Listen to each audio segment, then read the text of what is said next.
Jesus diz em Mateus, no capítulo 5 e no versículo 7, bem-aventurados os misericordiosos, porque eles alcançarão misericórdia. Quando olhamos para a declaração de Jesus, nós vemos que ele está falando de algo que nós temos que fazer e ao mesmo tempo ele fala da consequência de se fizermos aquilo que ele está nos ordenando fazer. Nós queremos, em cima dessa declaração de Jesus, falar sobre ser misericordioso e alcançar misericórdia. Em primeiro lugar, eu quero começar falando da incoerência, da falta de misericórdia na vida de alguém que se diz discípulo de Cristo e que quer servir a Deus. Jesus falou primeiro sobre ser misericordioso e então alcançar misericórdia. Há uma ordem claramente estabelecida. Não podemos esperar alcançar misericórdia sem primeiro sermos misericordiosos. Por quê? Porque aquilo que fazemos aos outros afeta aquilo que nós vamos experimentar da parte de Deus, aquilo que recebemos da parte de Deus. O próprio Jesus nos declarou isso no mesmo Sermão da Montanha, um pouco mais adiante. Ele diz, no Evangelho de Mateus, no capítulo 6, nos versículos 14 e 15, porque se perdoardes aos homens as suas ofensas, também vosso Pai Celeste vos perdoará. Se, porém, não perdoardes aos homens as suas ofensas, tampouco vosso Pai perdoará as vossas ofensas. Quando deixamos de exercer perdão, que é um ato de misericórdia, deixamos de ser perdoados, deixamos de receber misericórdia. A palavra de Deus está dizendo que a forma como nós tratamos os outros, ela pode afetar aquilo que nós recebemos da parte de Deus. E nós vamos encontrar esse princípio na Bíblia em diversos outros lugares. Por exemplo, em 1 de Pedro, no capítulo 3, no versículo 7, o apóstolo diz, maridos, tratem as vossas esposas com honra, como vaso mais frágil. Está falando de como tratamos os outros e nos relacionamos.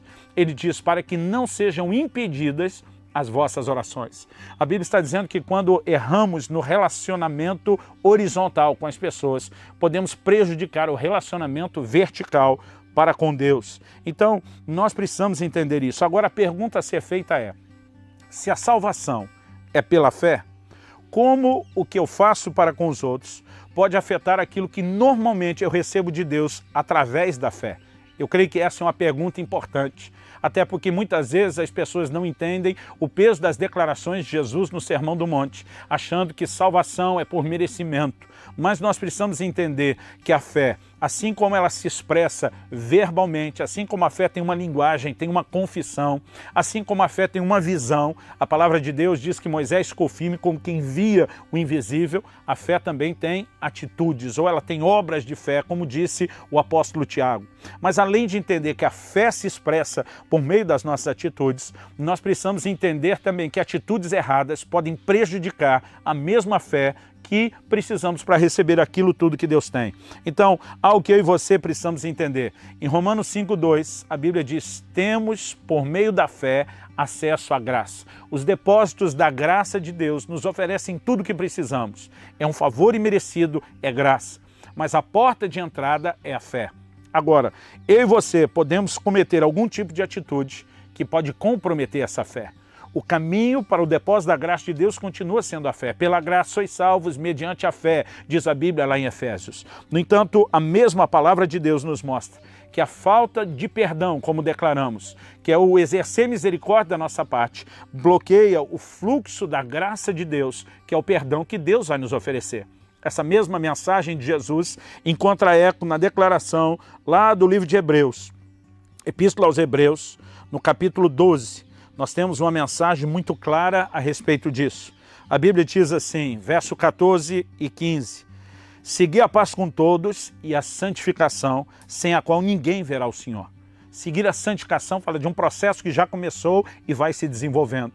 Mas ele diz, se isso não for completado, nós podemos deixar de ver a Deus. Agora ele diz, atentando diligentemente, porque ninguém seja faltoso, separando-se da graça de Deus, nem haja alguma raiz de amargura que brotando vos perturbe e por meio dela muitos sejam contaminados. A palavra de Deus está dizendo que nós podemos faltar, ser faltosos, a ponto de nos privar, de nos separar da graça de Deus. Em que contexto isso está sendo dito? Ele fala de seguir a paz com todos e a santificação. O que é seguir a paz? é manter os relacionamentos funcionando, sem rupturas. Agora, ele diz sobre ser faltoso e separar-se da graça de Deus como? Permitindo que uma raiz de amargura brote. É possível, através da falta de perdão, da falta do exercício de misericórdia, estancarmos o fluxo da graça de Deus que se recebe por fé, por meio de uma atitude que anula a nossa própria fé. Então, a falta de perdão, a falta de ser misericordioso, a falta de honra nos relacionamentos podem bloquear a nossa relação com Deus e o fluxo do que Ele, na sua graça, tem para nos oferecer.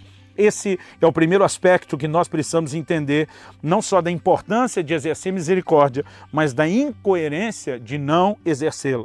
Jesus, por exemplo, falou sobre isso na parábola do credor incompassivo.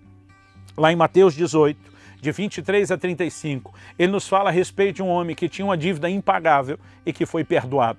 No entanto, quando encontrou um conservo, agarrou ele pelo pescoço dizendo: paga aquilo que você me deve, e não manifestou para com ele a compaixão que foi manifestada para consigo. A Bíblia diz que o Senhor o confronta, dizendo: você não deveria manifestar a mesma compaixão para com o seu semelhante, para com o seu conservo que eu manifestei para com você? E porque ele não ofereceu perdão da forma como lhe foi oferecido, aquele que o havia perdoado revogou o seu perdão e o encerrou na prisão. O que a Bíblia está nos dizendo? Que eu e você, que já fomos perdoados por Deus, quando deixamos de perdoar os outros, nós podemos comprometer, não é só o que receberíamos, nós podemos comprometer aquilo que já recebemos. Dito isso, eu quero abordar uma segunda coisa importante, que é o princípio que eu chamo de trocar de lugar com os outros. Como devemos tratar os outros? O Senhor Jesus nos diz no mesmo Sermão do Monte, no capítulo 7, no versículo 12, que nós devemos tratar os outros como esperamos ser tratados. Ele diz: tudo quanto quereis que os homens vos façam, fazei vós a eles.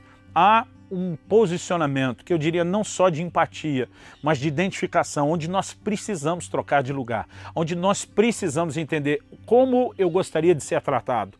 Quando eu falho, eu não espero que as pessoas usem de compaixão, misericórdia e perdão, sim. Então, quando as pessoas falham, eu preciso tratá-las da mesma forma como eu espero ser tratado.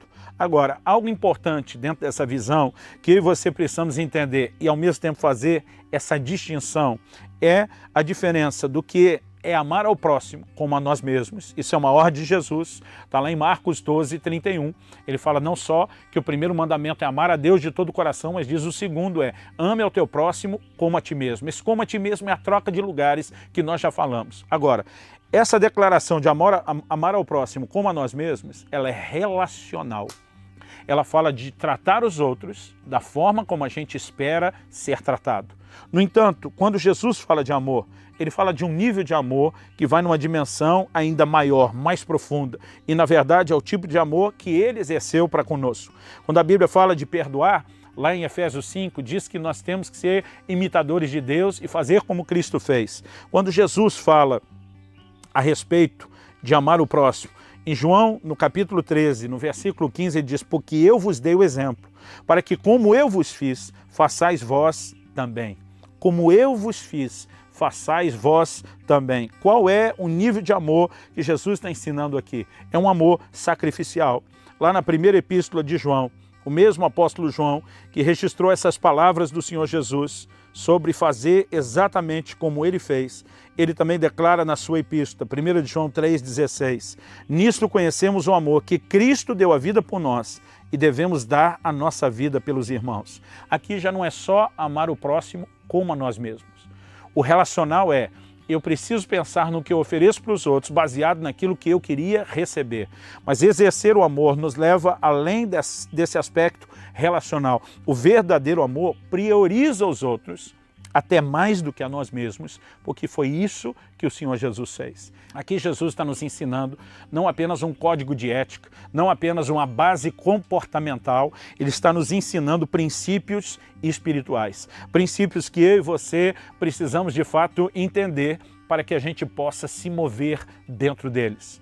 Depois de ter dito essas coisas, acredito que nós precisamos entender além da incoerência, da falta de misericórdia, além dessa importância de trocar de lugar com os outros e sempre ponderar a forma como queríamos ser tratados, começamos a entrar nesse lugar mais profundo do amor, que é poder anular, até mesmo anularmos a nós mesmos, nos sacrificarmos em prol dos outros. Por exemplo, Jesus disse: se alguém te ferir numa face, vire a outra. Nós precisamos entender que isso, mais do que o meramente relacional, é aquela dimensão do amor sacrificial. E essa mentalidade correta a respeito, de como o amor de Deus se expressa, deve nos levar a um lugar de ser misericordiosos, não apenas porque queremos colher misericórdia. Há uma lei espiritual, que é a lei de dar e receber. Quando nós exercemos misericórdia, vamos alcançar misericórdia. Jesus disse: não julgueis, para que vocês não sejam julgados. Não condenem, para que não sejam condenados, porque tudo que vai, volta. No entanto, nós não devemos ser misericordiosos apenas porque queremos o resultado. Jesus diz: bem-aventurados os misericordiosos, porque eles alcançarão misericórdia. Há um resultado? Fato. Mas devemos ser misericordiosos para com os outros só por causa dessa consequência? Não. Além dessa consequência, há um propósito maior do que apenas ter o retorno da misericórdia. O correto é eu e você sermos misericordiosos porque já alcançamos misericórdia. Por exemplo, quando falamos de perdoar os outros, precisamos fazer isso porque já alcançamos o perdão de Deus e não só porque no futuro queremos ser perdoados por alguém. É a pergunta que o Senhor faz ao credor incompassível daquela parábola. Não deverias tu ter tido compaixão do teu próximo como eu tive de ti? Então a mentalidade do cristão deve ser: eu vou ser misericordioso não só pela misericórdia que eu quero alcançar, mas principalmente e primeiramente por causa da misericórdia que Deus em Cristo Jesus já me ofereceu. Isso nos remete a um outro princípio da vida cristã, que é sempre transbordar aquilo que a gente tem. Deus nos dá algo não apenas para que isso pare em nós. A salvação que recebemos é para ser compartilhada, não é para ser vivida só de forma egoísta, não é para que isso pare exclusivamente em nós. Muitas vezes eu falo que a mentalidade de prosperidade de alguns cristãos é se tornar uma represa e não o leito de um rio. Mas quando a gente fala disso, normalmente alguns limitam esse entendimento só àquilo que é material. Não, nós precisamos repartir, nós precisamos transbordar tudo o que Deus nos dá. No Salmo 23, a Bíblia fala que o meu cálice transborda. Agora, se você pensar que transbordar é esse, é só cair por lá de fora e desperdiçar? Não. Porque Deus não é um Deus de desperdício. Quando Jesus multiplicou pães e peixes, ele diz: recolham o que sobrou para que nada se perca. Então, se Deus, na sua economia, não trabalha com desperdício, por que é que o cálice transborda? Transborda não para cair no chão, não para simplesmente só ostentar que tem demais, mas transborda na vida de outros. E esse princípio deve acontecer comigo e com você. Transbordar a justiça que recebemos, transbordar a salvação que nos alcançou.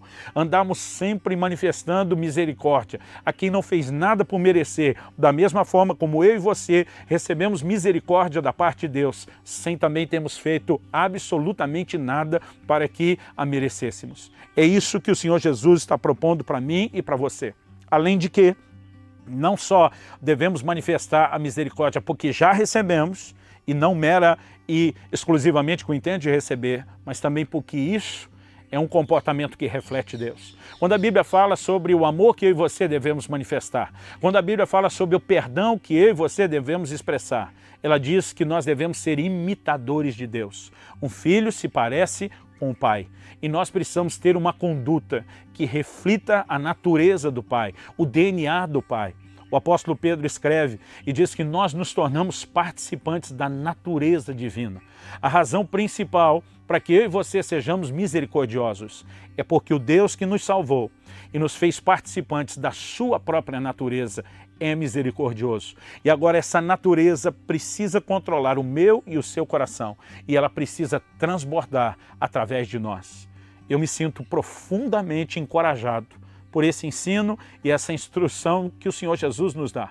Eu percebo que Ele colocou diante de mim não apenas uma obrigação a ser cumprida, eu percebo que Ele me colocou uma oportunidade. Na verdade, eu chamaria de mais do que uma oportunidade, o privilégio de poder ser um canal que reflita a natureza dele nessa terra, que manifeste não apenas a minha misericórdia, mas que manifeste a misericórdia dele, que tem tocado a minha vida e que ela pode transbordar através de mim. Eu não olho para a palavra de Deus achando que o que ele pediu é pesado. João escreve e diz, seus mandamentos não são penosos. Eu olho para isso e entendo que oportunidade gloriosa eu e você temos de sermos parecidos com Deus e de revelá-lo nessa terra.